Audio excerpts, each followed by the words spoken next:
I want to talk today about Al-Farabi and the God Emperor of Mankind, as Thomas introduced it. So Al-Farabi, most of it's about Al-Farabi, really. The emperor's at the end. Who was he? He was a scholar in Baghdad. He came from Persia, most likely. Maybe he was Turkish. We don't really know. Lived in basically wrote in the 10th century. He was prolific, and he was a real admirer of Aristotle. So I think for those of you who know anything about philosophy, he's copying Aristotle in his approach to trying to learn about everything. He writes about medicine, he writes about physics, he writes about music. But today I'm focusing on his writings on politics, which are the ones I am familiar with. And I specifically am familiar with this book called The Comparison of Philosophy, or The Philosophy of Plato and Aristotle. And the first third of it is him, without direct reference to Plato and Aristotle, pronouncing his own philosophy of how to attain happiness. So you can think of this as a self-help session, but you'll see it's a rather bold self-help session for him. The picture in the corner is his image on Kazakhstan's currency. In the 90s, he achieved notoriety about a millennia later, and he got a pretty high value bill. So that's good for him. So historical context here: he lives in the capital of the Abbasid Caliphate, which I put up the picture here. An explicitly Islamic empire, legitimacy traced back to Muhammad, who came, conquering and missionizing out of Saudi Arabia, what is today Saudi Arabia, in the 600s. What I want to stress here is that for Farabi, he knows this is not really new in a sense. So for instance, you have the Persian Empire here and Alexander the Great's empire after that. Roughly similar, right? They have some of the edges are cut off, and some of the Islamic Empire has expanded to Sicily and Algeria, whereas the Persian Empire has not. But the Persian Empire does have full control of what is today Turkey or Asia Minor, and makes, of course, the two famous forays into Greece under Darius and Xerxes. And so I kind of want to have that in the back of your mind of which of these empires, or what features of all of them, does Farabi see as necessary to the attainment of happiness, which, again, the personal is the political. Farabi, it's very interesting. So he lived in Baghdad. He wrote in Baghdad, which was then the largest city, or one of the largest cities in the world. And it had begun in this kind of idealistic way. You can see it has this circular shape meant to mimic the perfect circle, like a kind of a heavenly shape. And the palace is in the middle, surrounded by gardens and a park for the royals. But it overgrew its bounds. Obviously, it becomes like 500,000 people or more. At least rivaling Constantinople and cities in China, maybe surpassing them. And he lived there at its peak and the beginning of its decline. The city would be sacked in 1258 by the Mongols, and its library, the so-called House of Wisdom, burned and destroyed. So what's new, though, between Persia and Alexander and now Farabi's empire is, of course, revealed religion. And it's not, this is a very complicated topic. Paganism has, obviously claims about the gods speaking to men, taking on human form, and the Pythian oracle in Greece, pronouncing to human beings. So it's not like revelation in the most literal sense was not an idea in the Persian Empire or Alexander's empire. Alexander, of course, famously claims to be the son of Zeus, Amon Zeus, the Egyptian god, coupled with the Greek god, to kind of legitimate his conquest, to unite the two peoples. But there is something, I think, substantively different, or many somethings substantively different between, you could call it, Abrahamic monotheism and paganism. And I think one of those is the emphasis on the written word. An emphasis on obedience to moral law and to a kind of strict, maybe a strict moral law which is suspicious of human hubris or human science, and of course the claim of salvation, or that salvation was available in the next life to believers who follow the law or who are able to have faith. Both elements available in Christianity and Islam, the two most potent or then potent of those religions. So his works, I don't want to spend a lot of time on this, but just give you an idea. Again, he writes on a lot of things, and he's very much copying Aristotle, very, very self-consciously. And he's oftentimes defending him. So, he's attacking Galen and his newfangled, medical science. He's protecting the old understanding of Aristotle about the human body. So he's a very loyal philosopher, you could say. He's very loyal to Plato and to Aristotle. I strive to avoid AI art, but I found this one. I thought it was just really funny. It just seems like a horrible YouTube ad, so I included it. But in the Attainment of Happiness, it's only about 40 pages long. It's basically the first third to it's about a third, maybe a little more of this book, The Philosophy of Plato and Aristotle.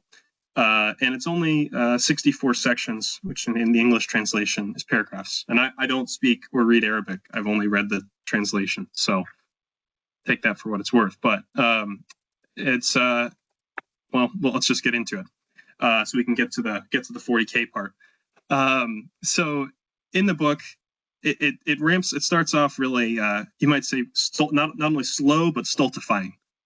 He talks about in the most abstract terms possible. He uses symbolic logic. He's talking about the principles of being and the principles of instruction, and when are those two things the same, but he never really uses examples.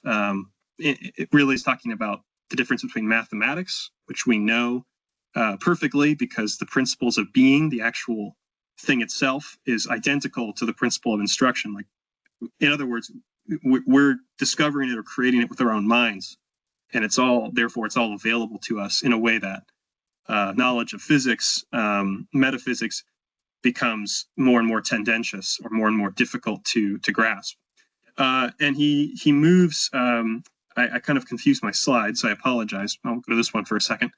He moves in an ascent, and this is a classic Platonic strategy. I mean, it's in the Republic for sure, the Education of the Philosopher King, from the most from opinion and imagination at the bottom, opinion, and then to mathematics, to some certainty, and then onwards from there to the heights of human learning, to physics and to metaphysics, to trying to understand the heavens and the heavenly things. So let me go back to this for a second. He says, though, that if you're going to do that, which is what he calls theoretical virtue, if you're going to have theoretical virtue, that the power of understanding the world and the world we live in and human nature, you're also going to need the right moral disposition, the right moral virtue to pursue that quest, in the search of knowledge. As Nietzsche would later say, the philosopher has to become ascetic, has to become in some way immune to the temptations of pleasure that would distract him from his quest for knowledge of the whole world and the whole universe. And then he's going to need to be truly happy, even if he attains theoretical virtue. And Farabi is shooting you can't miss it. He's shooting incredibly high. Theoretical virtue is not just being Einstein; it's being Einstein about pretty much everything that is possible for human beings to know, being the expert.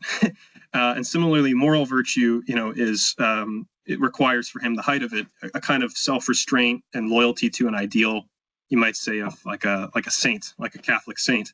And then that's not enough. That's only half the equation. If you're going to be really happy, you're going to need practical virtue, which is going to mean, you might say, control over the arts, like techne in Greek, technology. You're going to need specifically military virtue or generalship. You're going to need the generalship of Napoleon Bonaparte, because it turns out this understanding you're not able to have it fully by yourself. You're going to have to share it. And other people are going to have to help you, and you're going to have to make them help you, in Farabi's telling. And then finally, deliberative virtue, which is the virtue, we might say, of prudence, or of deciding which moral rules to follow, or ultimately even which moral rules really are moral rules, which we'll get to that in a second. So in these 17 paragraphs, he covers, how to get, the virtues you need, and how to acquire knowledge of everything, or the steps you need to follow to do so. And then he abruptly turns at the height, as he's considering metaphysics and astronomy, crashes back down to earth, turns to political science. And he says, actually, this is what is required to do anything, because metaphysics and astronomy, the highest things, are so hard to grasp. You can only really have a chance if you live in a stable and pro-knowledge, you might say, political order, an order that's open to inquiry and to change. I don't want to stress that the change part is not like advocating for modern, 21st century, liberalism, or like Karl Popper stuff. He's not really talking about that. And he says, along the way, you're going to need to exploit many natural beings, which is his way of saying, you could take it as simple as food, that human beings, the philosopher's big brain is going to require, cruelty to animals in the sense of slaughtering them and eating them. But it's also clear as he goes on, he doesn't really think most people are really capable of this happiness, and that they should have to serve or work for this kind of ideal superhuman personage. You can see where this is going to 40K, I hope. Another story you might look at is Harrison Bergeron by Kurt Vonnegut. That kind of has a similar sense, this kind of vertiginous sense of human capacity, kind of unreal vision. So then in the middle of the book, he talks about moral and deliberative virtue and the conflict between them. And I put up Machiavelli here because Machiavelli is essentially the modern analog to Al-Farabi in the sense of fully taking the side. Actually, there's nuance here, but they take the side of deliberative virtue. And deliberative virtue, remember, is prudence, or the ability to discern which moral rules really are moral rules, like what really is the right thing to do. So the best way to explain this is just the simple intuition we have that morality is doing the right thing, even if it doesn't benefit you. And Farabi interrogates this, and he's like, okay, well, what if the rule you've been taught, to quote Anton Chigurh from the movie, if the rule that you've been taught leads you to this place, in this example, which is bad for you and bad, let's say, for everyone else, was the rule really of any use? Of what use was the rule? And so he fully endorses a kind of brutal utilitarianism, that our conceptions of what's beautiful and what's right have to constantly be revised in light of what is in our interest and what is actually good for human flourishing. Now, he doesn't mean like a tyrannical sense of just what's, how do I get what I want? He means in the sense of, you might think of John Stuart Mill's utilitarianism, right? Where he's aiming not at, everyone getting the maximum amount of ice cream, and pure pleasures of the flesh every day. That's not what he's aiming at. He's aiming at the highest pleasures for humans: understanding, friendship, peace. He's not aiming for the lowest things. And Farabi's quick to note, actually the opposite of quick to note. At the end of the book, he goes back. He says, the philosopher can only come to be the philosopher, come to have proper deliberative virtue through morality. He has to grow up as an earnest seeker of the truth and with great self-discipline. And he has to be, he goes very far, he has to be pious. He has to be loyal to his religion, to his traditions, to his people, before he questions them and begins to ultimately to alter them, but in their own interest, in a kind of beneficent, you might say beneficent tyranny. He doesn't use tyranny. He uses the word prince, which is, again, another good Machiavelli plug. Then we're off and running. So now 38 through 49, those paragraphs, he just jumps in. Okay, well, now that you've got superhuman, now that you've got the wisdom of, the scientific knowledge of Einstein, the wisdom of Aristotle, the generalship of Napoleon, the discipline of a Catholic saint, the judgment of Machiavelli. Now you're going to crusade or jihad. He doesn't use either word precisely, but he talks about war directly. And it's a war for planetary conquest. And so he's really taking the three empires of the region, Persia, Alexander's, and the Caliphate, and he's trying to rationalize and universalize the conquest, or the motivation behind them to conquer everything. He says that he calls this person who attains all the virtues the supreme commander, which I think is fitting for the emperor. And he will educate and delegate to his lieutenants. So he'll teach them, he'll handpick them, he'll kind of reform them in his image, and then he will delegate provinces and armies to them. He will give to them books of opinions and books of acts to teach images of the truth, or images of morality, of his new morality to the people. To keep them, to help them, and also to keep them in line, so that he can build his empire. And he concludes the book talking about how true philosophy requires action, and that if someone claims to be a philosopher but they don't have political power, and they don't have an army at their back, so to speak, then they are a counterfeit philosopher, or even a mutilated philosopher. They are as if they are armless or legless. And I think it's useful to compare this to Karl Marx, right, who famously says, philosophers have only interpreted the world, but the point is to change it. Al-Farabi is not really against, obviously understanding the world is primary for him. I wouldn't say interpreting. He's very monolithic in his approach in this book. They're really, in his telling, there's really there's no ifs, ands, or buts around his understanding. It's just his understanding is correct. He also will say at the end, Plato and Aristotle, this is what they were always up to. This is why Plato educated the tyrants of Syracuse, and this is why Aristotle educated Alexander the Great. This is the whole point. And he says that he's essentially being so honest now because philosophy has become confused and extinct in his time, which I think is a way of saying that Islam, but also revealed religion in general, the three great monotheisms, have supplanted or pushed aside human reason with these claims. And so he's not against religion qua religion. He's kind of adapted to or learned from it, and he's suggesting very directly that the philosopher king, the aspiring world conqueror, will have to invent or dispense a revealed religious teaching, which uses the methods or the symbols of convention of in his time place Islam, but you could say any revealed religion, Christianity, to take over, which I think nicely also gets to he actually kind of paints himself in a weird way, you could say, as like a Christian antichrist in his own twisted way. Of course, he's not even thinking about Christianity. He's thinking about Islam primarily.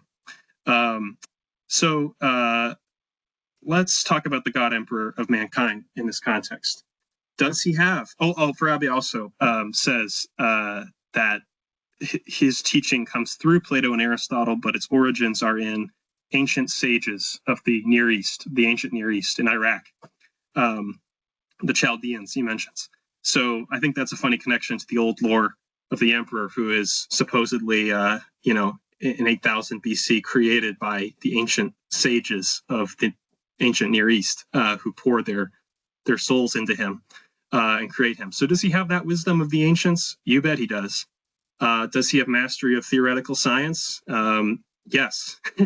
He, his eternal life Himalayan library or laboratory. He's got theoretical virtue in spades. He's really smart.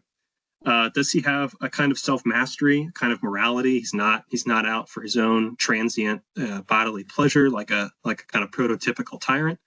Yeah, he definitely is not out for that. He wants honor. He wants to be the leader, but that's not the same thing as exploiting the people for his own immediate benefit. In Farabi's telling, at least, of tyranny versus philosophy or philosopher kingship. And then does he have practical virtue, mastery of the military, mastery of rhetoric? Absolutely. He actually has this in spades because he's got psychic powers. So that's something Farabi would immediately recognize as non, or claim as non, not possible. And does he go on a crusade of planetary conquest? Does he educate his lieutenants? Absolutely. But I would say his overall grade for the emperor still has to be a B, because the emperor ultimately chooses a deficient religious teaching for his people. He teaches the imperial truth. He teaches scientism, teaches state atheism, which Farabi, at least in Attainment of Happiness, definitely does not appear to be religious in any orthodox Islamic sense. So that may be his own view, but his point is that people can't live without religion, and that's how he says religion should be an imitation of wisdom, of philosophy. And so he would criticize the emperor, I think, for teaching something that creates a vacuum, which will in 40K it's even worse, because there actually are very much alive and real spiritual entities that people will then turn to, and when they're confronted with, be kind of naked against, without a religious teaching. So in this way, my final point, or second to last point, is that the ecclesiarchy, I think, would rank higher in Farabi's conception than the emperor, because they do provide a religious teaching that provides a shield against the knight, and it actually, in the metaphysics I understand them of the setting, actually has some very practical efficacy. Summoning angels to your side to literally save you would be something Farabi would probably be a fan of if it were possible, right? So I think in this way he would side with actually the High Lords of Terra. And then my last criticism from, I think, Farabi's perspective would be that he doesn't really judge his lieutenants super with the degree of accuracy that he should have. The famous crisis with Horus, choosing him to be the second in command, knowing his kind of pride and his desire to share everything with the emperor, but then withholding from him the details of the whole plan, causing him to become disloyal and suspicious and vulnerable to corruption. Conversely, you could say, if he knew that Horus was vulnerable, that he was this prideful and kind of fragile in some sense, then he never should have promoted him to have such standing.